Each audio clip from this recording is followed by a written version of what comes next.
चलिए आज बात करते हैं इकोनॉमिक्स के एक बहुत ही बेसिक लेकिन सबसे जरूरी कॉन्सेप्ट की, डिमांड यानी कि मांग।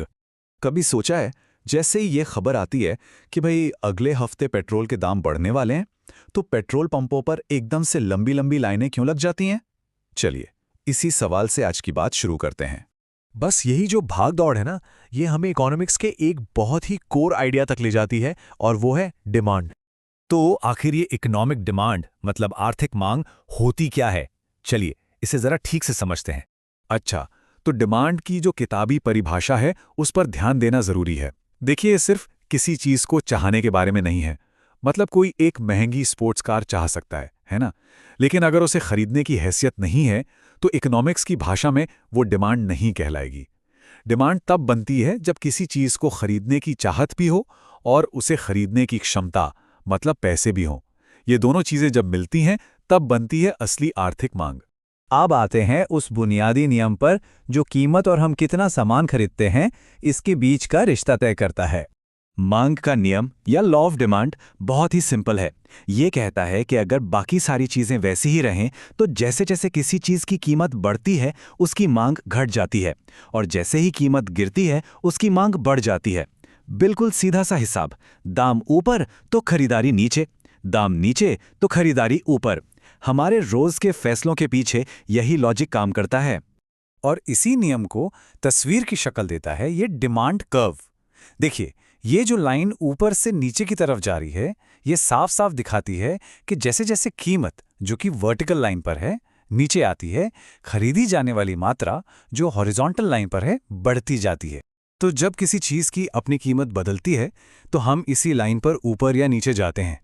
लेकिन सोचिए, क्या हो अगर कीमत तो वही रहे पर कोई और चीज बदल जाए, जैसे किसी की सैलरी बढ़ जाए, तब क्या होगा? तब ये पूरी की पूरी लाइन ही अपनी जगह से खिसक जाती है, या कहिए शिफ्ट हो जाती है। इस फर्क को समझना बहुत जरूरी है। देखिए, जब हम वक्र पर गति की बात करते हैं तो इसका मतलब है कि हम उसी रास्ते पर हैं, बस कीमत के हिसाब से थोड़ा आगे पीछे हो रहे हैं। लेकिन जब हम वक्र में खिसकाव या शिफ्ट की बात करते हैं तो इसका मतलब है कि पूरा रास्ता ही बदल गया है। मतलब अब हर कीमत पर खरीदने का पूरा प्लान ही बदल चुका है। यहां इन तस्वीरों से ये बात और भी साफ हो जाती है। बाईं तरफ वाला ग्राफ देखिए, कीमत बदली और हम उसी कर्व पर एक पॉइंट से दूसरे पॉइंट पर आ गए। लेकिन दाईं तरफ वाला ग्राफ दिखाता है कि कैसे कोई बाहरी फैक्टर कीमत के अलावा पूरे कर्व को ही दाईं ओर यानी मांग में बढ़ोतरी या बाईं ओर यानी मांग में कमी की तरफ धकेल देता है। तो वो कौन सी चीजें हैं जो इस पूरी डिमांड लाइन को अपनी जगह से हिला सकती हैं? कुछ मुख्य वजह हैं। हमारी इनकम यानी आमदनी, मिलती जुलती चीजों की कीमतें, हमारी पसंद या कहें टेस्ट, भविष्य को लेकर हमारी उम्मीदें, और हाँ, बाजार में खरीदारों की कुल संख्या। चलिए इन मिलती जुलती चीजों को थोड़ा और समझते हैं। पहली होती हैं सब्स्टिट्यूट्स, यानी ऐसी चीजें जिन्हें एक दूसरे की जगह इस्तेमाल कर सकते हैं, जैसे चाय और कॉफी। सोचिए, अगर कॉफी बहुत महंगी हो जाए तो क्या होगा?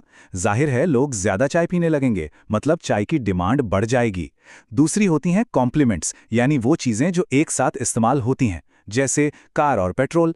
अगर पेट्रोल की कीमत आसमान छूने लगे तो शायद लोग नई कार खरीदने का प्लान टाल दें। मतलब एक की कीमत का असर दूसरे की डिमांड पर पड़ता है। ये लाइन बहुत गहरी बात कहती है कि कल क्या होने वाला है, इसकी उम्मीद ही ये तय कर देती है कि हम आज क्या खरीदेंगे। और बस यहीं पर हमारी शुरुआती पहेली का जवाब छिपा है। पेट्रोल वाला उदाहरण याद है? अगर लोगों को लगता है कि भविष्य में पेट्रोल महंगा होने वाला है तो वो आज ही अपनी गाड़ियों की टंकियां फुल करवा लेंगे। इससे क्या हुआ? आज की तारीख में पेट्रोल की डिमांड अचानक से बढ़ गई। और इसका उल्टा भी उतना ही सच है। अगर लगे कि दाम घटने वाले हैं तो लोग अपनी खरीदारी टाल देंगे। अच्छा, अभी तक तो हम एक अकेले इंसान के बारे में सोच रहे थे, पर बाजार तो लाखों करोड़ों लोगों से बनता है ना? तो सवाल ये है कि एक इंसान की डिमांड से पूरे बाजार की डिमांड का अंदाजा कैसे लगाया जाता है? चलिए अब ये देखते हैं। इंडिविजुअल डिमांड, जैसा नाम से ही जाहिर है, सिर्फ एक व्यक्ति, एक कंज्यूमर की डिमांड होती है। ये दिखाती है कि एक अकेला इंसान अलग अलग कीमतों पर कोई चीज कितनी खरीदेगा। यहाँ एक छोटा सा उदाहरण देखते हैं। ये टेबल दिखा रही है कि एक व्यक्ति अलग अलग कीमत पर किसी चीज की कितनी क्वांटिटी खरीदेगा। देखिए, जैसे जैसे कीमत 5 से घटकर 2 हो रही है, मांगी गई मात्रा 5 से बढ़कर 20 हो जाती है।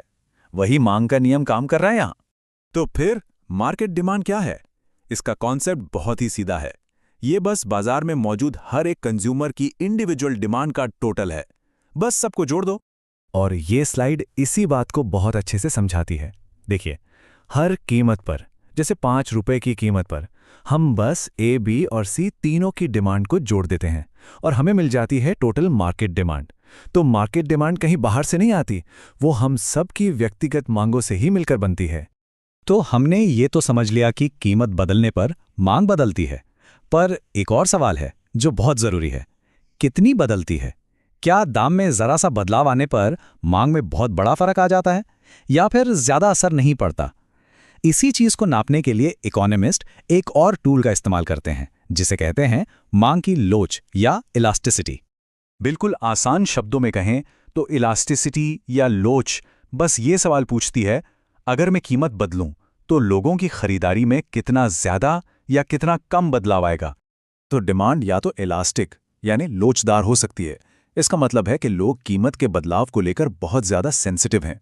जैसे लग्जरी चीजें, मान लीजिए किसी महंगे होटल का कमरा, दाम थोड़ा भी बढ़ा तो लोग कोई और ऑप्शन देख लेंगे। दूसरी तरफ डिमांड इन इलास्टिक यानी बेलोचदार भी हो सकती है। इसका मतलब है कि कीमत बदलने का खरीदारी पर ज्यादा असर नहीं होता। इसकी सबसे अच्छी मिसालें हैं ज़रूरत की चीज़ें, जैसे नमक या डॉक्टर की लिखी कोई ज़रूरी दवा। दाम कितना भी बढ़ जाए, खरीदना तो पड़ेगा ही।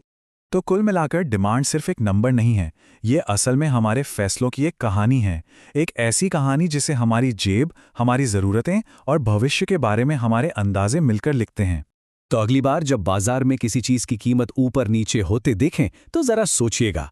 अब जब डिमांड के पीछे काम करने वाली ताकतों को समझ गए हैं तो क्या इन कीमतों के पीछे छिपे खेल को पहचान पाएंगे? हमारे साथ जुड़ने के लिए धन्यवाद।